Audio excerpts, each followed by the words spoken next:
जय श्री राधे। पूज्य श्री सद्गुरुदेव भगवान के चरणों में प्रणाम। कलयुग में केवल नाम जप साधना, जीव के कल्याण के लिए शास्त्रों व संत महापुरुषों ने अनेक साधन बताए हैं। सभी साधन ठीक हैं। किसी भी साधन का आश्रय लेकर जीव कल्याण के रास्ते पर अग्रसर हो सकता है। नाखून से लेकर शिखा पर्यंत जितने मानव के शरीर में रोए हैं, भगवान को पाने के उतने ही रास्ते हैं। कहने का भाव यही है कि प्रभु प्राप्ति के अनेक रास्ते हैं। हर रास्ते पर चलने वाले संत भक्त हुए हैं और सभी को भगवान की प्राप्ति हुई है।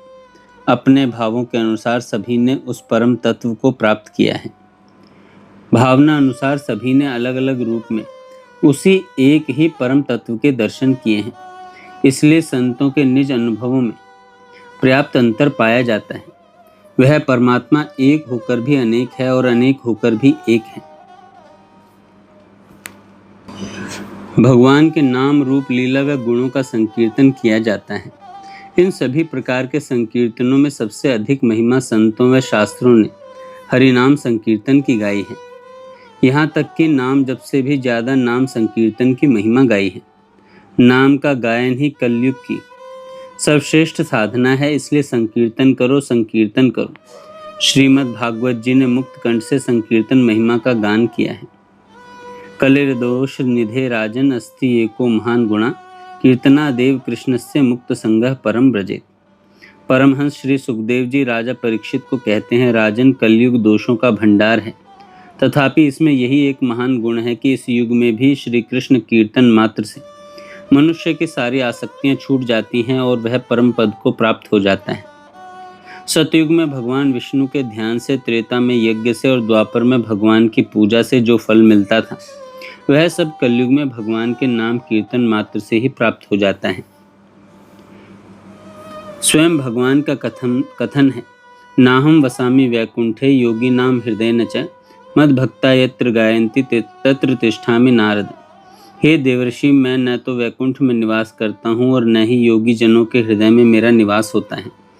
मैं तो उन भक्तों के पास सदैव रहता हूँ जहाँ मेरे भक्त मुझको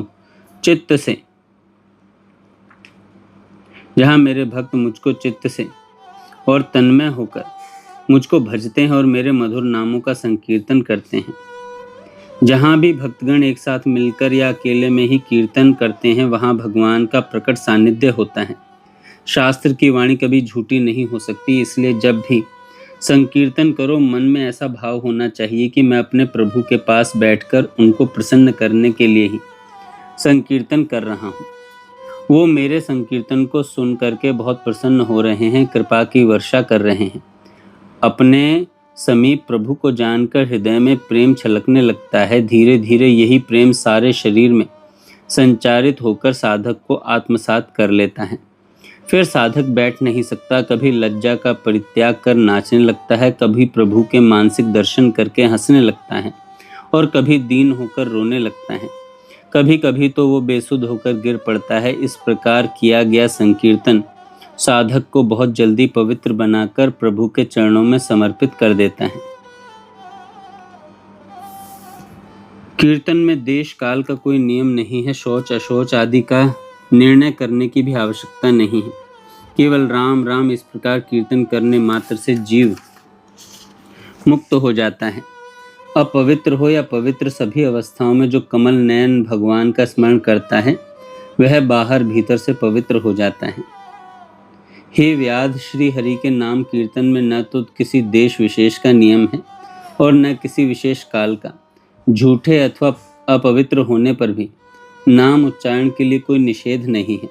चलते फिरते, खड़े रहते, सोते, खाते पीते नाम जप करते हुए कृष्ण कृष्ण ऐसा कीर्तन करके मनुष्य पापों के चंगुल से छूट जाता है। कहने का भाव यह है कि कोई भी मनुष्य किसी भी समय, किसी भी अवस्था में, कहीं भी हरि के नाम का जप संकीर्तन करने से संसार के बंधन से मुक्त होकर परम धाम को प्राप्त कर सकता है। जिस नाम कीर्तन की ऐसी महिमा है, फिर भी जो मनुष्य जीभ पाकर भी हरि नाम जप संकीर्तन नहीं करते, वे निश्चय ही मंदभागी हैं। अंत समय में केवल पश्चाताप ही उनके हाथ लगेगा।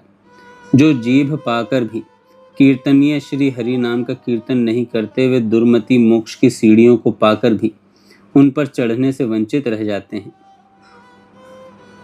जय श्री राधे।